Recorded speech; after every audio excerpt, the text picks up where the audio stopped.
I graduated high school almost a year ago.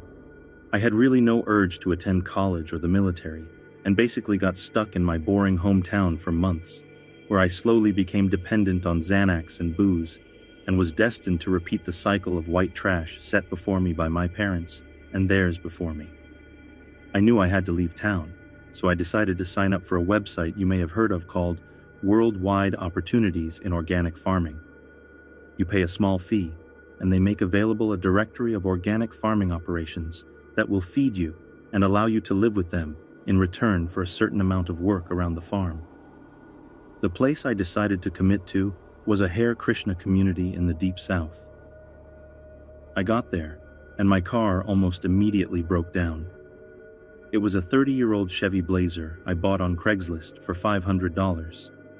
Later on, I was to find out it was beyond repair at this point.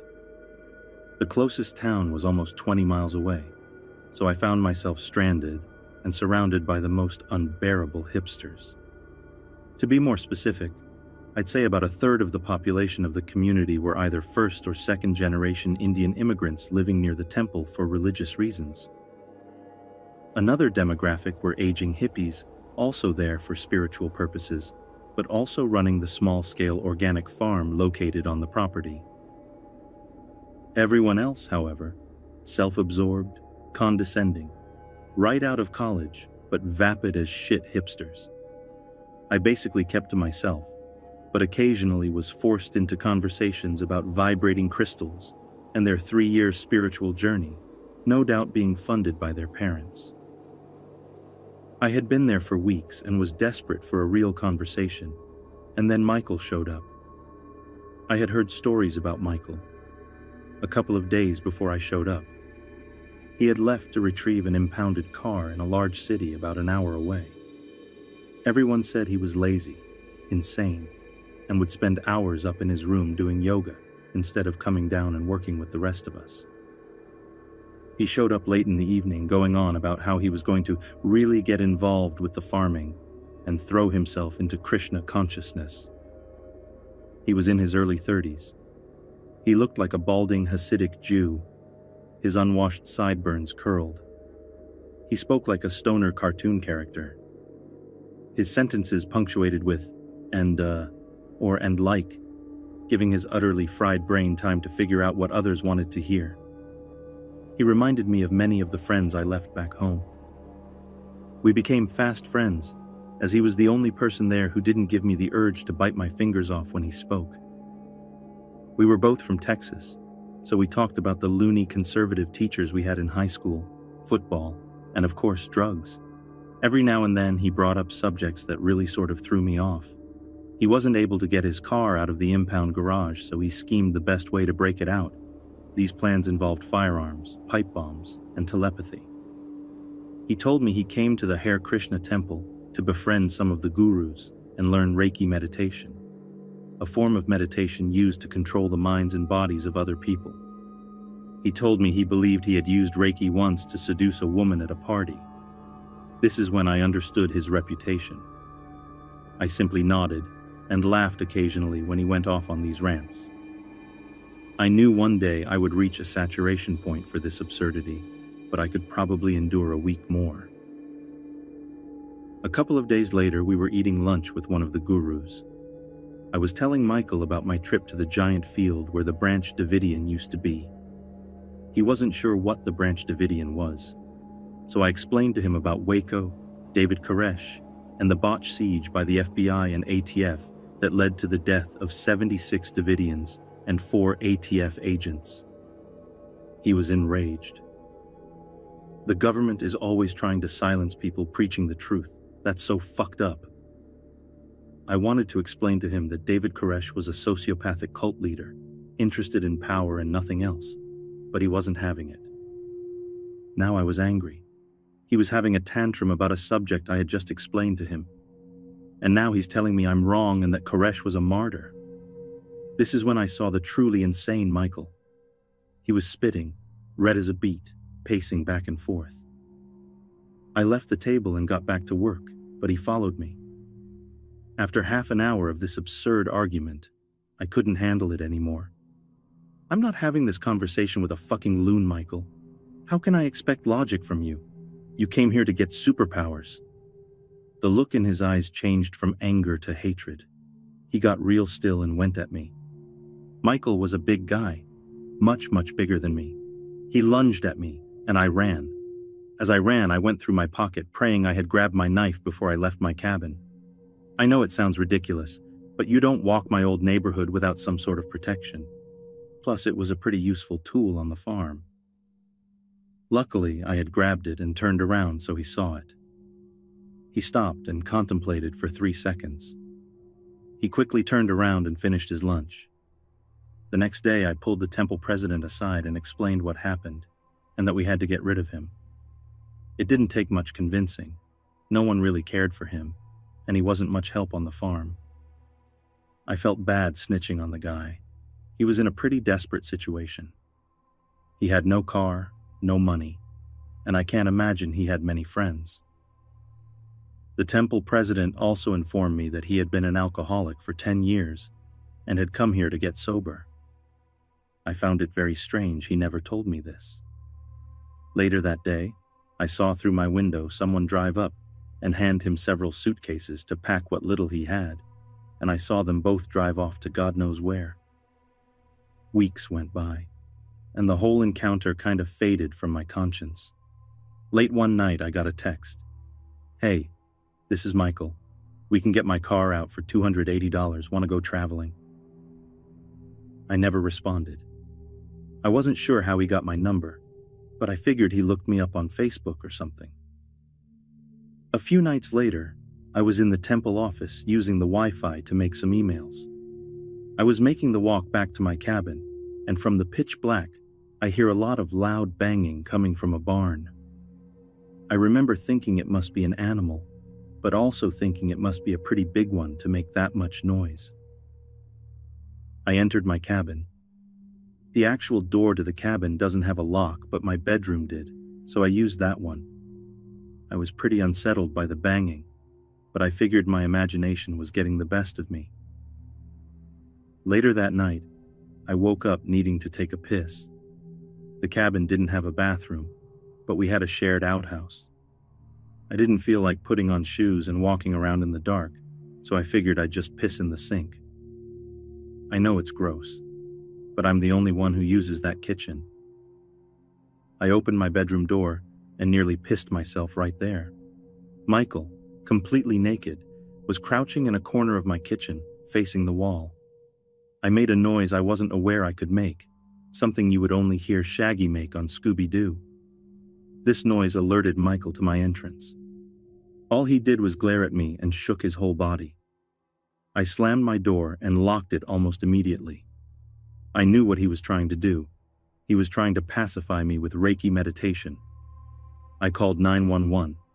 I didn't open my door or even approach it until I saw the red and blue lights outside my window. Michael wasn't there when they arrived. My guess is he ran deep into the woods that surrounded the farm.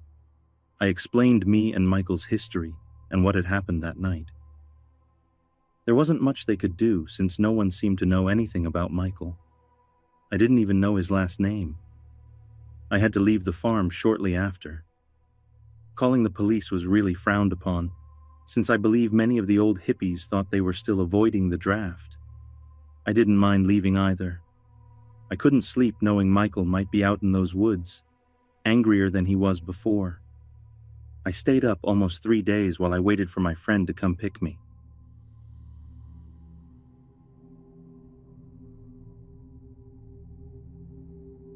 My girlfriend and I have been living together for years, and about 2 years ago, we decided to move to a new rental house. The house is in a nice, quiet suburb, on a dead-end street with a huge property, 200 acres, of farmland at the end of the street. We had met almost all of the locals and gotten along with them like a house on fire. About 3 months after moving in, my girlfriend decided, it's time to make a long-term commitment and huge decision without consulting my partner, and adopted us a 9-month-old dog. This dog was completely untrained. Luckily, we had a big backyard, and most of the neighbors had dogs, so they understood that the training process was a tough one. Aside from a few of my girlfriend's underwear going missing, which we assumed was the dog, things are great. Anyway, back to the story. I work early mornings. I come home from work one day, a week after adopting her, to find our new, untrained dog had escaped our yard and gone walkabouts. I call my girlfriend and tell her what happened. She says she'll be home soon. Meanwhile, I decide to continue walking around and ask the locals if they have seen her, which, to my pleasure, they have. Unfortunately for us, the last they saw of her, she was heading towards the huge farmland at the end of the street. I head down to the end of the road to see if I can find her, but there's a giant fence in the way and a trespassers will be shot sign out front. Naturally, I fear the worst and decide not to enter. This is when my girlfriend gets home and meets me at the end of the road. She found out who owns the property and managed to get his number from another neighbor.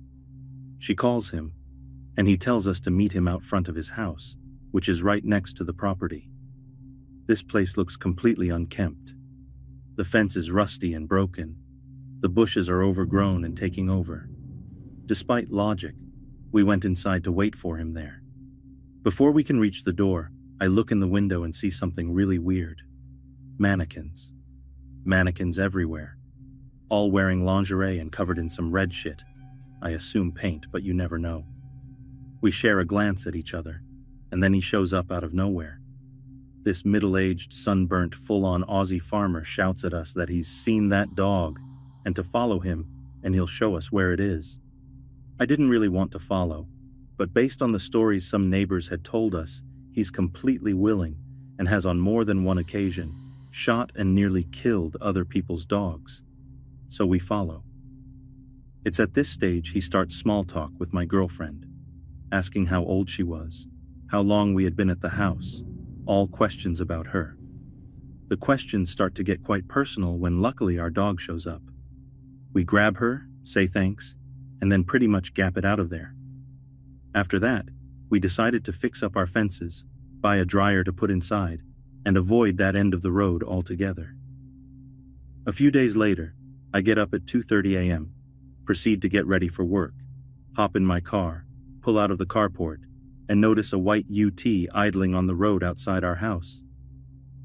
Wouldn't usually be an issue for me, but this is a quiet road, and I know after 4 months there, no one is up at this time.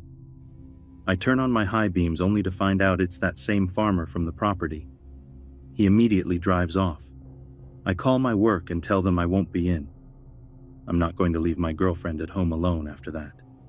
Park my car out front and stay up all night to make sure he doesn't come back. The same thing happens the next 2 mornings. Same UT. Same time, but same shit. He drives off as soon as I hop in my car and turn the lights on. After that, for a couple of days, nothing happens. Until Monday morning, I get up for work and he's back. At this stage, I've had enough of this shit. I lock up the house, hop in my car, and high beam the shit out of him. He drives off. I dial the police and follow him just long enough to get his license plate number before he loses me doing 80 down our long, bumpy road. I pass all his details on to the police. License plate, car description, and address.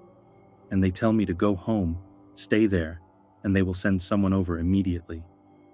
I go inside and wake up my girlfriend, tell her what happened, and that some officers will be here soon. 10 minutes later, 4 squad cars show up at our house. 2 go down the road and park outside his house. 1 officer comes in to question us further and make sure we're okay. They both stay until the sun comes up. 1 leaves, and the other stays parked out front. Later that day, we get told that they caught the guy doing 120 down the highway, searched his car, and found 2 knives, 1 pistol, and 1 rifle in the cabin, along with photos of my girlfriend and a pair of her underwear. Needless to say, we were freaked the fuck out and filed a restraining order for when he does get out of jail. In hindsight, I wasn't very smart in the situation. Should have called the cops a lot earlier on, but this shit has never happened. So I kinda didn't think either of our lives were at risk. Big fucking mistake.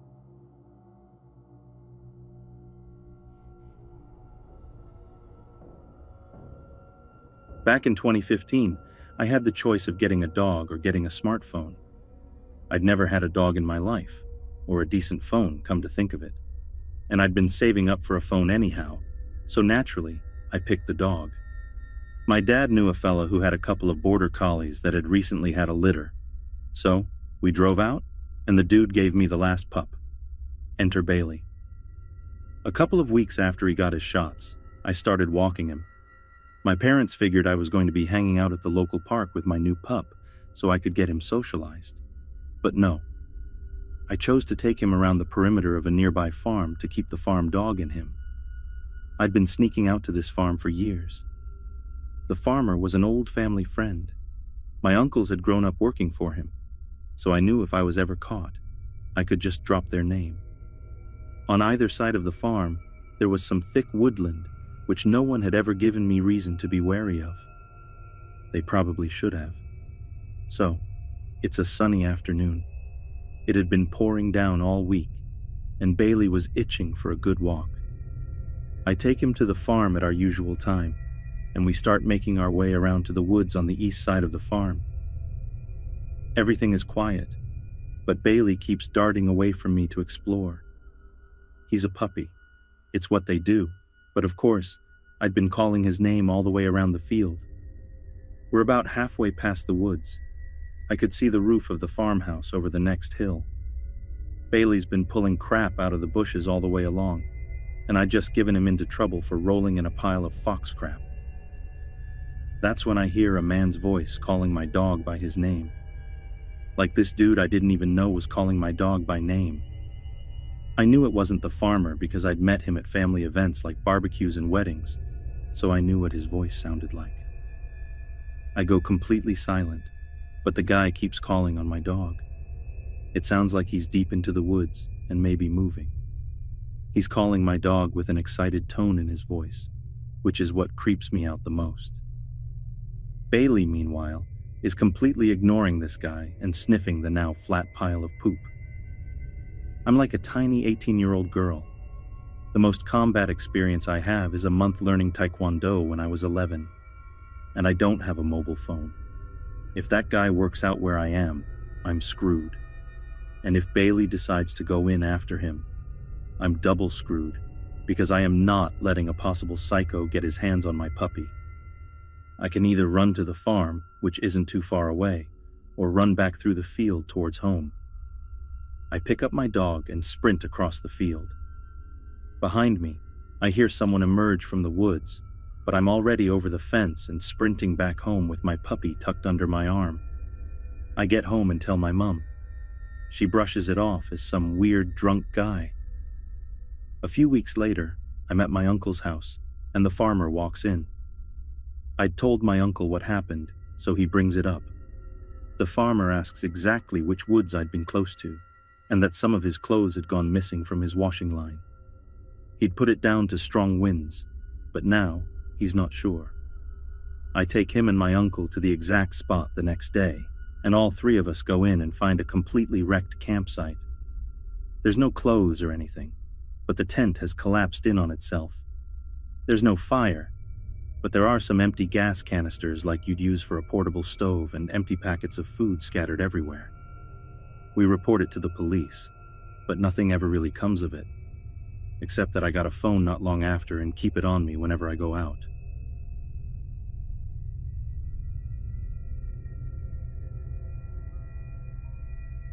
This happened a long time ago, and thinking about it still creeps me out. I live in Adair County, Kentucky, on a horse farm, and one day in the summer around 5 years ago, my mother, who's the horse enthusiast in our family, found a horse she wanted for sale in Lawrenceburg, Kentucky. We'll call the seller of this horse James. For those who don't know, Lawrenceburg is one of several places that have claimed to see Kentucky's version of Bigfoot, the hillbilly beast, which has been spotted all over the state. My little brother and I, being suckers for those things like most kids, went with her hoping to see it. Fast forward, James's house was far from town and on a one-way dirt road miles from anywhere. Only a few houses were dotted here and there on the side of the road, but this one I will seriously never forget. We were about 5 minutes away from the person's house we were getting the horse from, and going slow because he had a trailer hooked to the back of our 4Runner. I'm staring out the window, hoping to see the hillbilly beast somewhere in the woods along the side of the road, when I saw this house. This house had well over 20 mannequins throughout their yard, all shapes and sizes. Most were laying down or propped against what looked like a shed. But there were two that really freaked me out. One was an adult female, tied to a tree right next to the road, so close I could probably touch it if I rolled down the window and stuck my hand out. The second was the size of a baby. This one was nailed to a tree only a couple of yards away. Both of them looked really old and worn out, moldy, rotting, etc. My mom stopped the car, and we were all just sitting there staring at this place. The house was old and run down, but obviously being lived in, but the shed next to it looked almost brand new, minus what looked like satanic graffiti written all over it. Being freaked out, we drove away. Fast forward again. Once we got to James, we asked him about the freaky mannequin place, and he said he never saw anything like it. He also said he was in town just that morning and took that exact road, so it's likely he should have seen it. Once we left with the horse, we took a different way home, so we didn't see this mannequin house again. Part of me says this could have been just some freaky prank. The other part of me is wondering, what if they weren't mannequins?